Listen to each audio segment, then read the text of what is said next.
My dear viewers and learners, welcome, নমস্কাৰ। Class 4 English Blossom 2 Lesson 1 ইয়াৰ আগৰ ভিডিঅ'ত 17 পেজলৈকে বুজাবলৈ যত্ন কৰা হৈছিল। এই ভিডিঅ'ত আমি 18 পেজৰ পৰা শিকিবলৈ যত্ন কৰিম। মৰমৰ ছাত্ৰ ছাত্ৰীসকল, ইয়াত এক্টিভিটিজ 10 দিছে, লেটছ ৰিড, আমি পঢ়োঁ। In the story when the forest got friendly, এই লেচন 1 পাৰ্টটোৱে আছিলে, নামটো এইটো আছিলে, when the forest got friendly, Golu's mother asked Golu to stay close. এই পাৰ্টটোত when the forest got friendly এই পাৰ্টটোত গলুৰ মাকে কি কৈছিলে, গলুক কি কৈছিলে, ওচৰত থাকিবলৈ, ক্ল'জ মানে ওচৰত থাকিবলৈ। বাট কিন্তু হি ৱেণ্ট টু ফাৰ, কিন্তু ই বহুত দূৰলৈ গুচি গৈছিলে। এণ্ড লষ্ট হিজ ৱে, আৰু ৰাস্তা পাহৰি গৈছিল। গলুজ মাদাৰ ৱাজ অৰিড, গলুৰ মাকে খুব চিন্তিত হৈছিলে। অৰিড মানে চিন্তিত হৈছিলে। After returning to the forest, আকৌ যেতিয়া উভতি আহিলে, গলু ছেড চৰি টু হিজ মাদাৰ, গলুৱে তেতিয়া মাকক আহি কি কৰিলে, চৰি বুলি ক'লে। ফৰ নট লিচনিং টু হাৰ, কি কাৰণে, মাকৰ কথা শুনা নাছিলে। মাকেতো কৈছিলে যে ওচৰত থাকিবলৈ, এইটো বহুত দূৰলৈ গৈছিলে, সেইকাৰণে চৰি খুজিলে, ক্ষমা খুজিলে। এতিয়া দিছে let's read the conversation between Golu and his mother. এতিয়া আমি কনভাৰ্চেশ্যন, তেওঁলোকৰ কথোপকথন কি হৈছিলে এইটো আমি পঢ়োঁ। এইটো গলুৱে কি কৈছে চোৱা, মাদাৰ, মা, আই এম চৰি, মই দুখিত, আই ডিডণ্ট লিচন টু ইউ, মই তোমাৰ কথা শুনা নাছিলোঁ।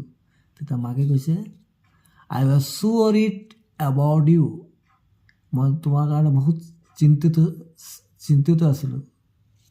Next time stay close, okay, আগলৈ তুমি ওচৰতে থাকিবা, হ'ব, এনেকৈ বুলি ক'লে। তেতিয়া গ'লে ক'লে য়েছ মাদাৰ, হয় মা, I will be careful next time, মই আগলৈ কেয়াৰফুল হ'ম, সাৱধান হ'ম বুলি ক'লে। তেতিয়া গ'লো মাকে কি ক'লে, I am glad that you are safe, মই খুবেই আনন্দিত যে তুমি ছেফ আছা, তুমি কোনো বিপদ হোৱা নাই তোমাৰ। Did you call out for help, তুমি সহায়ৰ বাবে চিঞৰিছিলা নাই, এনেকৈ বুলি কৈছে। তেতিয়া গ'লে কৈছে য়েছ মাদাৰ, হয় মা, আই ডিড, মই কৰিছিলোঁ। When I realize I lost my way, I called out for help at once, মই যেতিয়াই বুজি পাইছিলোঁ যে মোৰ ৰাস্তা হেৰুৱাই পেলাইছোঁ, তেতিয়া মই সেই মুহূৰ্ততে মই কি কৰিলোঁ, সহায় খুজিলোঁ। তেতিয়া মাকে কৈছে ৱেল ডান, চাবাজ বুলি ক'লে, ভাল গ'লো। You asked for help at the right time, তুমি সময়মতে সহায় বিচাৰিছিলা। হাউ ক্লেভাৰ ইউ আৰ, তুমি বহুতেই চতুৰ, এই বুলি ক'লে। সহায় নিবিচাৰিলে তাৰ গাঁওবাসী হ'লে সহায় কৰিব নোৱাৰিলেহেঁতেন।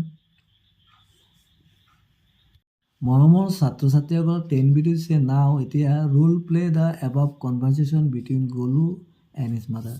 এতিয়া তোমালোকে এজনে গলু হ'বা আৰু গলুৰ মাক হ'বা, তাৰপিছত এই কনভাৰ্চেশ্যনবিলাক কৰিবা। 11 দিছে লেটছ ৰিড এণ্ড লাৰ্ণ, আমি পঢ়োঁ আৰু শিকোঁ। এইবিলাক কি হয়, কল, কল মানে বানানাছ, কেইবাটা কল আছে, সেইকাৰণে বানানাছ প্লুৰেলত হৈছে। Bananas and apples can all be counted, মানে কল আৰু আপেল আমি কি কৰিব পাৰোঁ, গণনা কৰিব পাৰোঁ। কল গণনা কৰিব পাৰোঁ নাই, 1 2 3 4 5, 1 2 3 4 5, এইদৰে। তেনেকৈ apple 1 2 3। Rice and water, rice চাউল আৰু পানী, বোথ কেনট বি কাউণ্টেড, এইবিলাক আমি গণনা কৰিব নোৱাৰোঁ। পানী গণনা কৰিব পাৰে জানো, চাউল পাৰিম জানো, নোৱাৰোঁ। Notice the underline words, this are names of different things, they are all common nouns. Now look at the basket 1, basket 2 and read the names of things এলট, মানে এই বাস্কেট 1 বাস্কেট 2 বস্তুবিলাক কি কি নাম দিছে এইবিলাক আমি পঢ়িব লাগে। কমন নাউন মানে কি, যিবিলাক মানে সাধাৰণ কিছুমান বস্তুৰ নাম হয়, বা নেমছ অফ ডিফাৰেণ্ট, বিভিন্ন বস্তুৰ নাম হ'লে এইটো কি বুলি কমন নাউন। এতিয়া ইয়াত দিছে বাস্কেট 1ত banana, eggs, apples, spoon, biscuit.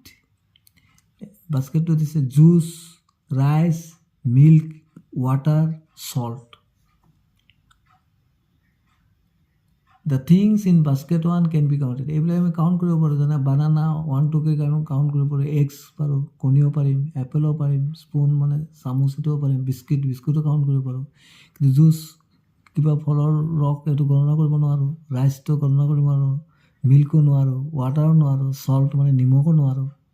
এইবিলাক আমি কি এই বাস্কেটত থকা নামবিলাক আমি গণনা কৰিব নোৱাৰোঁ, এইবিলাক বস্তু আমি গণনা কৰিব পাৰোঁ। এতিয়া ইয়াত দিছে countable nouns are things we can count, মানে কাউণ্টেবল নাউন কাক বুলি কোৱা হয়? যিবিলাক আমি বস্তু আমি গণনা কৰিব পাৰোঁ 1 2কে। চাম এক্সাম্পল যেনেকৈ বানানা, এগছ, এপল, স্পুন, বিস্কিট। আৰু uncountable nouns are things we cannot count, আমি যিবিলাক আমি গণনা কৰিব নোৱাৰোঁ যিবিলাক বস্তু, এইবিলাক কি বুলি কয়? Uncountable nouns. চাম এক্সাম্পল যেনেকৈ juice, rice, milk, water, salt, এইবিলাক আমি গণনা কৰিব নোৱাৰোঁ, এইবিলাক আনকাউণ্টেবল। একো উজু কথাত যিবিলাক আমি 1 2কে গণনা কৰিব পাৰোঁ সেইবিলাক হ'ল কাউণ্টেবল নাউন্স, আৰু যিবিলাক বস্তু আমি 1 2কে গণনা কৰিব নোৱাৰোঁ সেইবিলাক হ'ল আনকাউণ্টেবল। এতিয়া মন কৰিবলগীয়া কথাটো হ'ল কাউণ্টেবল নাউনবিলাকৰ প্লুৰেল হয়, যেনেকৈ বানানা, বানানাছ, যেনেকৈ বয়, বয়েছ, এগ, এগছ, মানে ছিংগুলাৰ মানে এটা বা বেছি বুজালে আমি প্লুৰেল বুলি কওঁ। কিন্তু আনকাউণ্টেবলবিলাকৰ প্লুৰেল ফৰ্ম নহয় আৰু, যেনেকৈ ৱাটাৰ, ৱাটাৰ্ছটো কেতিয়া নহয়? ৱাটাৰ এইটো ছিংগুলাৰে থাকে। আৰু যিমান তৰল পদাৰ্থ আছে, জুলীয়া পদাৰ্থ, এইবিলাক হ'ল চব আনকাউণ্টেবলতে পৰিব। আৰু কিছুমান জুলীয়া নহ'বও পাৰে, যেনেকৈ চল্ট, এইবিলাকতো ইমান সৰু সৰু আমি কাউণ্ট কৰিব নোৱাৰোঁ। ৰাইচ, ইমান ৰাইচটো কাউণ্ট কৰিব নোৱাৰোঁ, সেইকাৰণে আনকাউণ্টেবলত ধৰা হয়। 11b দিছে নাও circle the countable nouns and underline the uncountable nouns in the box বিলো। ইয়াত কৈছে কাউণ্টেবল নাউনবিলাক কি কৰিব কৈছে? চাৰ্কল মানে গোল কৰিব কৈছে, আৰু আনকাউণ্টেবল নাউনবিলাক কি কৰিব কৈছে? আণ্ডাৰলাইন কৰি দিব কৈছে।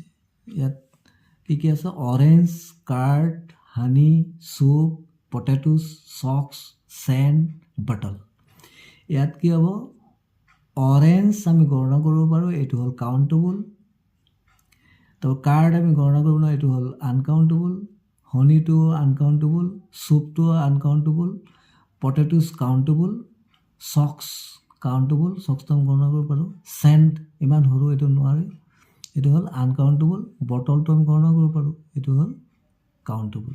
তো কাউণ্টেবলত কি কি পৰিলে? আনকাউণ্টেবলত পৰিলে কাৰ্ড, এইটো uncountable, curd, honey, soup, sand. আৰু কাউণ্টেবল হ'ল orange, potatoes, socks, bottle.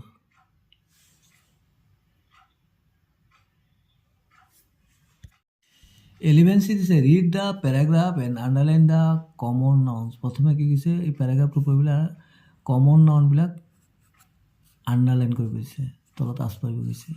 Then তাৰপিছত ছেপাৰেট দিছ কমন নাউন্স ইনটু টু গ্ৰুপছত দুটা গ্ৰুপত ভাগ কৰিব গৈছে, কাউণ্টেবল আৰু আনকাউণ্টেবল হিচাপে। Write them down in the boxes given বিলো, 1 ইজ ডান কৰিব, আৰু এই বাকচত লিখিব গৈছে।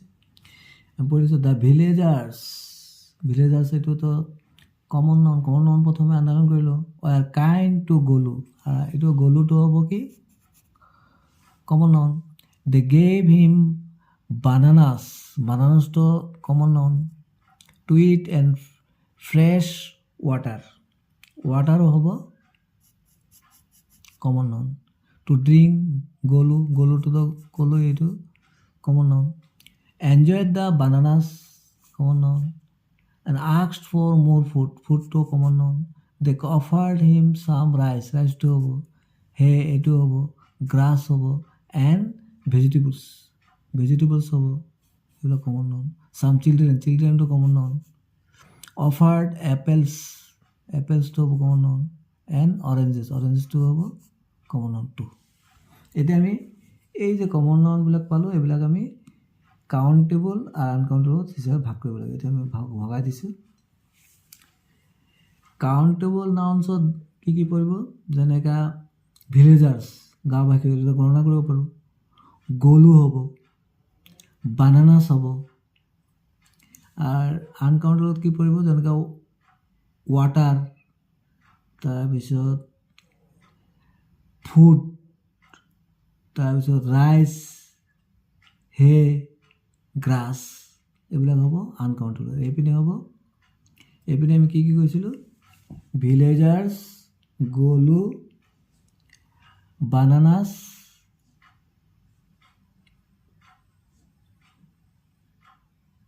ভেজিটেবলস, চিলড্ৰেন,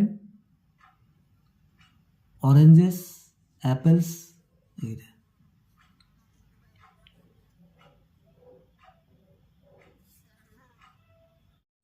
থ্যাংকস ফৰ ৱাচিং, ষ্টে কানেক্টেড। ইয়াৰ পৰৱৰ্তী ভিডিঅ'ত পেজ নং 20ৰ পৰা বুজাবলৈ যত্ন কৰা হ'ব।